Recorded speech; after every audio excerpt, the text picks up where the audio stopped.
Pero este estado de sitio y este genocidio es aplaudido y es apoyado también por gente nacida en Cuba, no solamente por gente que colabora con el gobierno de Estados Unidos. Ahí está Rosa María Payá, ahí está José Daniel Ferrer, ahí está Alex Otaola, todos estos excrementos morales de la política estadounidense que colaboran directamente.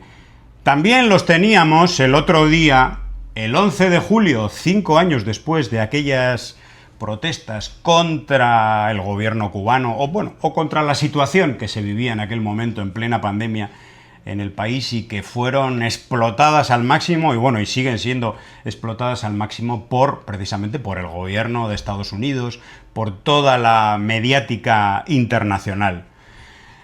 Y se reunían en Miami, hacían una concentración por el 11 de julio, por cierto, en Cuba no hubo nada, no hubo absolutamente nada. Sí hay protestas cuando hay apagones y la gente ya está desesperada, y uno desde el punto de vista humano lo entiende y no nos vamos a poner en el pellejo de quien está allí, pero indudablemente tenemos que explicar cómo forma parte de toda una estrategia. La estrategia es conseguir que la gente salga a la calle a protestar y que después de la protesta por la luz, por la falta de luz, venga una protesta por el cambio de régimen, que eso es lo que quieren, para que luego ellos tengan la posibilidad de tener el gran argumento de la intervención.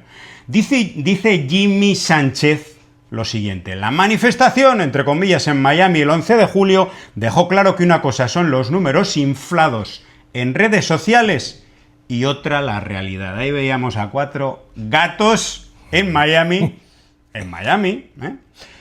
Incluso Mario J. Pentón, este mercenario de la pluma pagado por el gobierno de Estados Unidos y que respalda toda la política genocida de Trump contra Cuba, decía: me duele escribir esto, hoy en la calle 8 de Miami, en el 5º aniversario del 11 de julio, se convocó una manifestación para exigir a Donald Trump una intervención humanitaria en Cuba. O sea, para pedir una invasión. Ojo. ¡Qué falacia! Y la realidad es que hubo muy poca gente.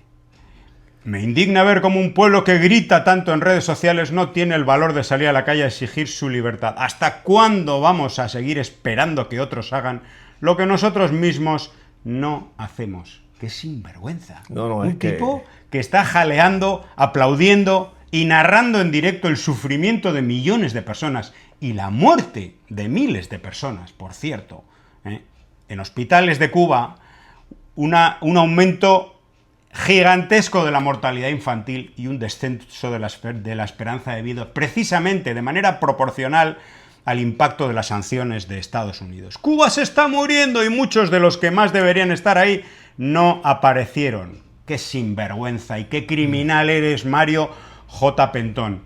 J. Pencón. Y Ángel de Cuba, le dice atentamente a Mario Pencón: sí, llora, Mayito, llora para que todo el mundo te vea, si es que las ranas se mean cuando el sapo las azora. Llora, pero llora ahora, porque llorar es tu suerte, pues en Cuba quieren verte pidiendo al pueblo perdón, porque más que un apagón, tú le has deseado su muerte.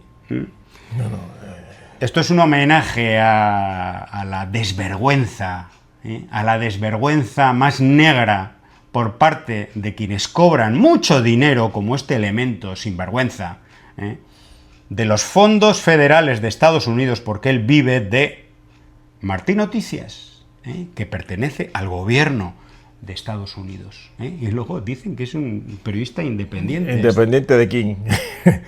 Qué infamia, pero qué elemento, como bien tú has señalado, José. No hay calificativo, vamos a decir un rastrero, un vulgar gusano y un individuo que se equivocó al nacer y nació en Cuba, pero le ha dado totalmente la espalda al pueblo de Cuba, con esas llamadas también a intervención humanitaria. A mí me llama la atención eso. ¿No te llama la atención eso, José? Cuando Estados Unidos ha invadido humanitariamente a un país. Bueno, sí, lo ha convertido en un cementerio o en un manicomio, como decía Eduardo Galeano. Exactamente. ¿Y qué ha quedado después de esa invasión, polvo y ceniza. Y desde luego eso es lo que están abocando estos miserables, estos malnacidos, como Mario Pencón, de Penco, y los otros, ese pequeñísimo grupito de politiqueros, de congresistas del sur de la Florida, esa mafia política que también está jaleando al presidente de los Estados Unidos y presionando para que invada Cuba. 11 de julio, recordemos, año 2021, plena pandemia, situación muy difícil. Por cierto, la de ahora es todavía más difícil que aquella, porque cuando aquello había muchos apagones, pero no llegaba a lo que hay ahora en Cuba, una situación verdaderamente dramática a todos los niveles. Pero recordemos el 11 de julio, que algunos pintan como protestas pacíficas que fueron reprimidas por el régimen cubano. Pacíficas. Es cierto que hubo gente, mucha gente, que salió a la calle a mostrar su disconformidad para mostrar la situación pues de que no veía una salida a la situación, de desabastecimiento, también apagones, falta de medicamentos. En aquel momento hubo un pico de muertes por la COVID, por cierto, nada que ver con las que ha tenido Estados Unidos, Perú y tantos otros países que han tenido hasta 4 y 5 veces más fallecimientos por COVID que Cuba. Bueno, pues en aquellos momentos salió mucha gente a la calle, algunos de manera pacífica. ¿Les pasó algo? No. Pero, nos dice Jimmy Sánchez, ¿qué haría la policía de Estados Unidos si un grupo de gente violenta les lanza cócteles Molotov y les queman los carros? Con fotografías de lo que fue aquello, o lo que fue parte de aquello. Esa gente es la que fue detenida, no la gente que salió a protestar pacíficamente. No. Sí, Gerardo Hernández Nordelo nos dice, porque también fue algo que utilizó la prensa internacional, la suplantación de identidades. Poner a quien ha salido precisamente en apoyo a la revolución, ponerle como gente que protesta contra la revolución. Exacto. La imagen recorrió el mundo, dice Gerardo Hernández Nordelo. Recorrió el mundo aquel 11 de julio, era lo que los grandes medios querían mostrar ese día. Acostumbrados a mentir sobre la isla, convirtieron en opositora a mi hermana Maylin Alberti, hoy secretaria del Partido Comunista de Cuba en el municipio del Cerro.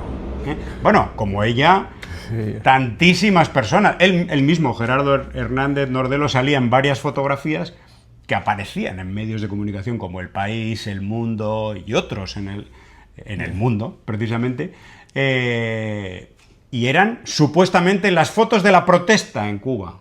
No, eran fotografías de gente que había salido para defender el orden constitucional, que sufrían la situación igual que el resto, que tenían los apagones y la falta de medicamentos, y que incluso se le había muerto algún familiar por COVID en aquel momento igual que al resto, pero salieron en defensa de la dignidad de su patria y en defensa del orden constitucional, que apenas un par de años antes había votado el 86% en referéndum el pueblo cubano. Efectivamente, bueno, es que han cogido el 11, llamado 11J, como plataforma para intentar contaminar, digamos, la política de los Estados Unidos hacia Cuba, más si cabe, con el objetivo porque es que no tienen otra, es que el objetivo es tratar de convencer a la mayor cantidad de gente posible en los Estados Unidos y al interior de Cuba también, de la necesidad de un cambio de régimen, como dicen ellos. Desde luego que se equivocaron, porque esta fue una operación diseñada por el Departamento de Estado, diseñada por los Servicios de Inteligencia de los Estados Unidos. Fue una acción provocada, independientemente que es real la situación que vive el país, de escasez, de falta de combustible, de falta los generadores, las termoeléctricas que necesitan mantenimiento y no pueden cumplir con los programas de mantenimiento que tienen, etcétera, etcétera, etcétera. Es real, pero es muy real que hubo vandalismo, que hubo agresión. A ver, o sea, hay una imagen de alguien que está corriendo detrás de la policía. O sea, para hacer los carros patrulleros volcados, eso es vandalismo. El saqueo a las tiendas de los productos, los insumos, eso es vandalismo. Y esas personas que cometieron esos actos que son no solo criticables, sino condenables y merecen ser enjuiciados, pues fueron los que los que participaron no solo en la revuelta, en la protesta, sino en los actos de saqueo, de romper, atacar a entidades sociales, robar efectivamente las propiedades del pueblo. Exactamente. Robar las propiedades. Sí, pues salía, incluso hay fotos que están ahí, que salían con colchones, con neveras. Con nevera. ¿De quién son esos productos? Eran empresas públicas. Ahí está. Y entonces esos fueron los que, o sea, disculpen, esos son los que fueron juzgados y están cumpliendo la sanción que son los presos políticos. Son los presos políticos que ellos ¿Quieren saber quiénes son los presos políticos? Que dice Prisoner Defenders y todas estas organizaciones mercenarias al servicio del gobierno de Estados Unidos y de Marco Rubio. Esos son los presos políticos. Por cierto, quienes de ellos fueron condenados por sedición, infringieron la ley de Cuba y de cualquier otro país del mundo, porque participar en actos violentos para destruir el orden constitucional de un país, en todos los países del mundo tiene un nombre, se llama sedición o algo similar. El delito puede llamarse de otra manera, pero es exactamente lo mismo. Y fueron condenados por eso. Lo mismo que fueron condenados en su día por el asalto al Capitolio en Estados Unidos, ahora ya han sido indultados por este régimen fascista de Donald Trump, porque eran los suyos, pero también fueron condenados. Pero aquellos no los llamaron presos políticos en su día. Ahí está. Bueno, para acabar el tema, David Ramírez nos dice: Cuba celebra 5 años de resistencia contra una de las más fuertes cruzadas imperialistas de Estados Unidos contra el pueblo cubano. Celebramos que el pueblo cubano salió por millones aquel 11 de julio de hace 5 años a defender su revolución frente a una operación de cambio de régimen orquestada por Estados Unidos por demonios como tú. Se refiere a uno que escribe defendiéndolo.